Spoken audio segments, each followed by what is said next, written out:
पूनम का फोन सुनकर उसकी माँ का माथा ठनका। उन्होंने सोचा, मायका व ससुराल एक ही शहर में है, तो इसका मतलब यह तो नहीं कि जब चाहे मुंह उठाकर मायके आधम को। वैसे भी पूनम हफ्ते में एक आध चक्कर तो मायके का लगा ही लेती थी। सुबह पति के ऑफिस जाने के बाद आ जाती, फिर शाम को खा पीकर ही लौटती। उसकी भाभी कहती तो कुछ नहीं थी, लेकिन पूनम की फरमाइशें पूरी करते करते थक बहुत जाती थी।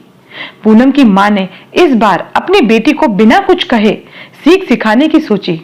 दूसरे दिन उन्होंने अपनी बहू को मायके जाने के लिए कहा कि कुछ दिन के लिए तुम अपने मायके घूम आओ। अरे माँ, अभी कुछ दिनों पहले ही तो मैं मायके रहकर आई हूँ, फिर आपकी तबीयत भी कुछ ठीक नहीं चल रही है। फिर भी सासू माँ की बात मानने के लिए उसे मायके जाना पड़ा। पूनम की माँ ने पूनम के आने की बात अपनी बहू को नहीं बताई। दूसरे दिन पूनम अपना बैग लेकर आ गई।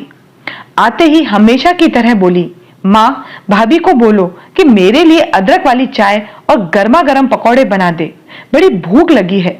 उसकी माँ ने सधी आवाज में कहा, बेटा, चाय तो तुम्हें खुद ही बनानी होगी, और हाँ, मेरे लिए भी एक कप बना लेना।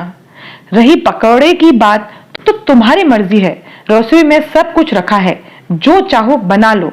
क्यों, भाभी कहाँ है? क्या फिर से अपने मायके जा बैठी है? सच माँ, आपने भाभी को बहुत सिर चढ़ा रखा है। आखिर उसे आपकी उम्र का भी तो ख्याल करना चाहिए।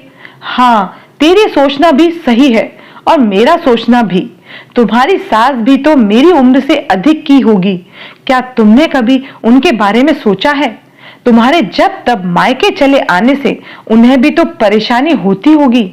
पूनम को माँ की बात सुनकर सारी रात नींद नहीं आई। दूसरे दिन सुबह ही वह अपने घर वापस चली गई।